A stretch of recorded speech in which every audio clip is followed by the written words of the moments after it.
ya. Waduh.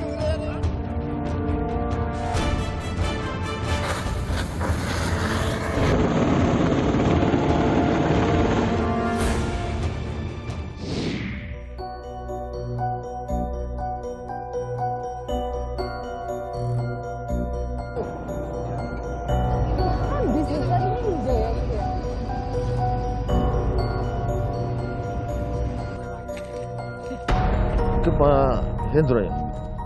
Kayaknya. Saudara, saya ada di Bukit Jemplang. Ini adalah pos untuk pendakian ke Gunung Bromo. Seperti ini, saudara, kebakaran yang terjadi. Luas sekali, diperkirakan sekitar 500 hektar yang terbakar di sini. Saya ketemu dengan pelaksana Kepala BPBD Jawa Timur, Pak Gatot Subroto. Pak Gatot, terima kasih sudah bersama Niluh. Pak Gatot sehat selalu. Siang. Ini semua ini, Pak. Ya. Ini semua akibat dari flare itu. Ya. Titiknya yang awal itu yang di sampingnya Bukit Teletabis. Oke, dari sana langsung merembet cepat sekali nih Pak ya, dalam waktu berapa hari itu? 8-7 hari ya? 8, ini hari ke-8. Ini hari ke-8. Ini kenapa bisa sangat cepat sekali ya Pak proses? Seperti yang kita ketahui, di gunung itu pasti kan anginnya kencang. Anginnya kencang, itu membawa bara yang terbawa itu akan jatuh di tempat baru. Kalau di tempat baru itu kering, lokasinya pastinya akan menimbulkan api baru lagi. Nah, seperti itu Mbak, itu masih ada asap kan? Kecil itu yang halus. Itu artinya masih ada api di situ? Itu ada bara. Ada bara. Teman-teman yang dari darat nanti langsung ke situ melakukan pemadaman. Dan ini memang dengan menggunakan waterbombing tadi itu yang paling efektif atau gimana Pak? Alhamdulillah dengan supportnya BNPB selama beberapa hari di sini, 2 heli kita support untuk di Jawa Timur itu sangat mendukung. Karena apa? Karena kita tahu kondisi gunung ini kan curam, tinggi, bisa dibayangkan kalau kita dari sini mau jalan ke sana itu bisa berjam-jam, bahkan sampai 14 sampai 12 jam. Lalu belum lagi sampai di sana kalau wilayahnya curam seperti ini akan sulit untuk melakukan pemadaman, apalagi kalau apinya besar. Ini diperkirakan sekitar 500 hektar benar? Iya, total ini prediksinya 500 hektar, tapi nanti detailnya akan dihitung oleh teman-teman TNBTS. Ini kan kabarnya saluran air rusak ya Pak, karena kebakaran ini. Jadi ada desa yang terdampak begitu. Nah, sekarang masih mengalami hal yang sama desa-desa itu atau bagaimana? Alhamdulillah kalau untuk yang kerusakan itu memang sebagaimana arahan Ibu Gubernur untuk segera ditindaklanjuti, sudah dilakukan survei dan akan segera diperbaiki. Untuk pemenuhan kebutuhan sudah banyak support dari TNBTS maupun BPBD Kabupaten Probolinggo, juga ada teman-teman dari relawan juga mensupport itu. Air sudah disalurkan gitulah ke warga yang ada 6 desa ya Pak ya, yang terdampak. Tapi saluran air yang rusak belum bisa diperbaiki sekarang ya? Masih dalam proses. Baik.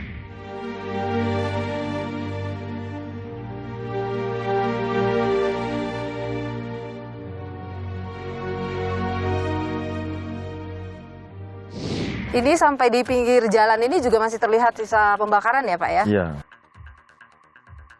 Ini sisa pembakaran ini persis pinggir jalan. Jadi kemarin ini berarti api nampak juga di sini Pak, dari sini.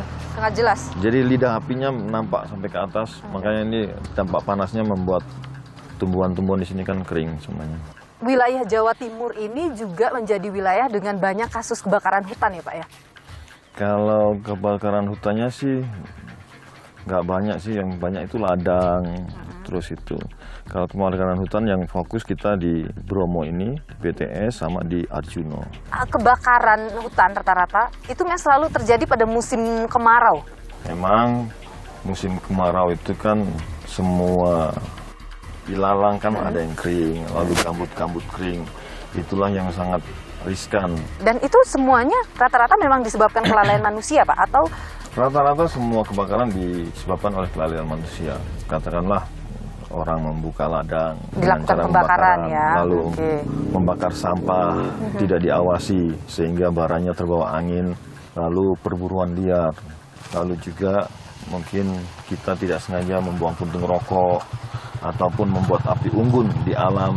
Baik, Pak Gatot Subroto, Kepala Pelaksana BPBD Jawa Timur. Terima kasih Pak sudah berbagi informasi di Niluh. Sehat selalu ya Pak Gatot. Siap, makasih.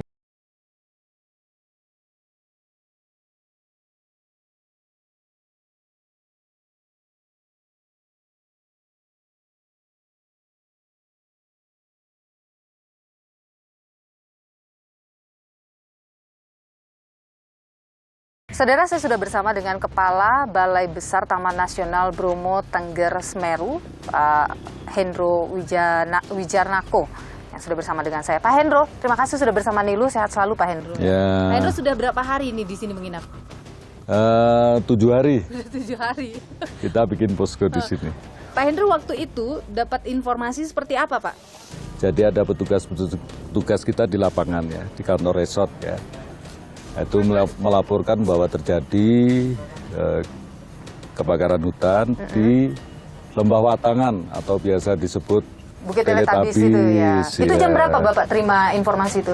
Siang ya, Pak ya, jam Sekitar 1. jam 1. Ya, Oke. kemudian kita kirim ke tim yang sedang patroli di sana untuk memadamkan.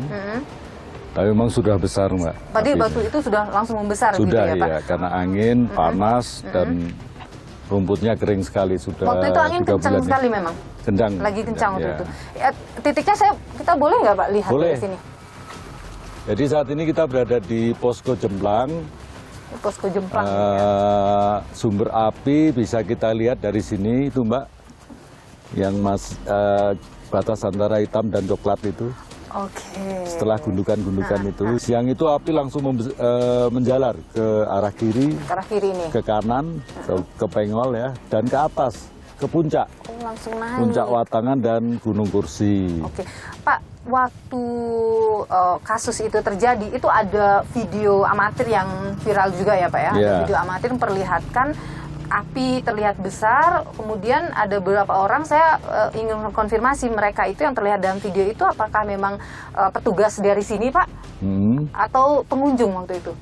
Itu pengunjung ya, Pengunjung. yang di video pengunjung ya Pak Bambang. Yang di video itu pengunjung ya? Waktu itu api membesar tapi belum ada proses pemadaman waktu itu Pak. Apa yang terjadi? Mungkin bisa Anda konfirmasi hal ini. Jadi setelah itu petugas kita sedang pos pengamanan di Watu Gede itu di bawah Pak. Itu sebenarnya nggak jauh dari Teletabis, 5 menit aja. Itu sudah melakukan proses pemadaman, mengupayakan ya, dibantu teman-teman paguyuban JIP. Oke. Tapi memang tidak mampu ya karena api sudah Lebih besar lagi, ya. gitu ya, Pak. Prosedurnya kalau ada kebakaran terjadi atau ada titik api ditemukan itu apa?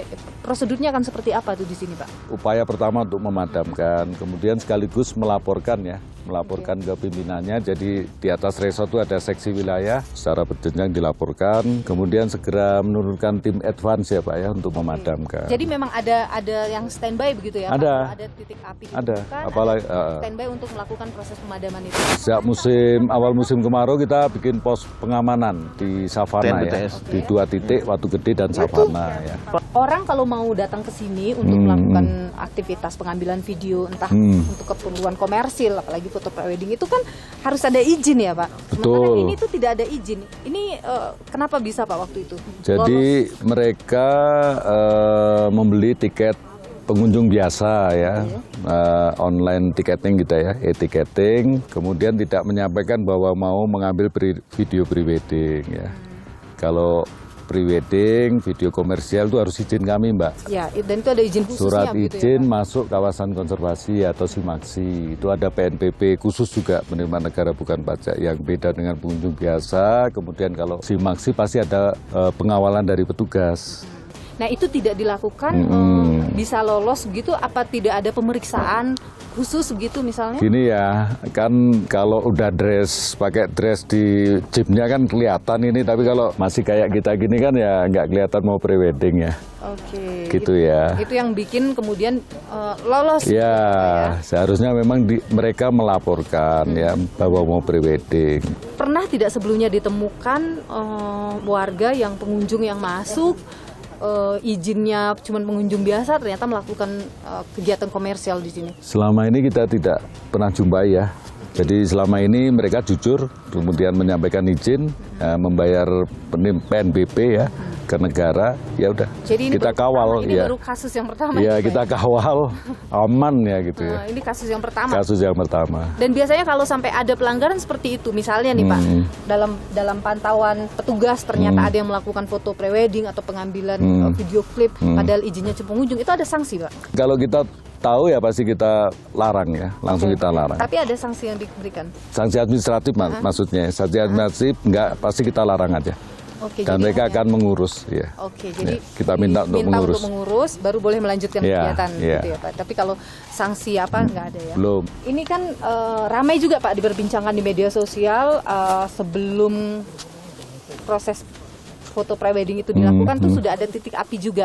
Ada titik api yang terpantau melalui satelit. Sudah ada kebakaran memang sebelumnya ya Pak? Jadi sebelumnya ada kebakaran ya, itu kita lihat di tebing. Artinya ada kebakaran Ada juga kebakaran sebelumnya, juga ya? sebelumnya. Nah itu apa penyebabnya Pak?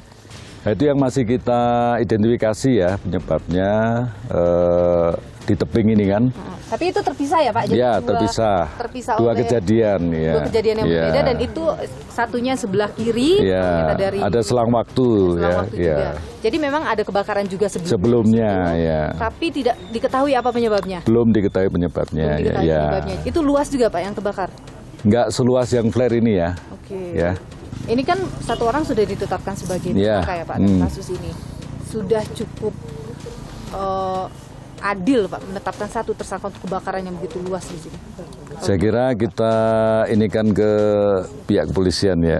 Kita dukung support data, informasi, kita bantulah ya, Oke. proses penyidikannya ya. Oke. Ini kan musim kemarau. Musim kemarau sangat potensi terjadi kebakaran itu besar sekali ya Pak. Iya. Nah, apa ada pengetatan pengunjung yang masuk atau lain sebagainya yang dilakukan biasanya di sini? Kalau kita mengintensifkan patroli ya, kemudian pos pengamanan tadi Mbak. Jadi diperketat. Ya, pengamanannya. Jadi Bapak ada yang mau disampaikan untuk masyarakat Pak? Ya kami mengimbau seluruhnya masyarakat, pengunjung, mari kita jaga Taman Nasional Bromo Tengger Semeru, TNBTS, karena merupakan sumber air bagi masyarakat ya. Kemudian juga rumah bagi kekayaan keanekaragaman hayati kita ya.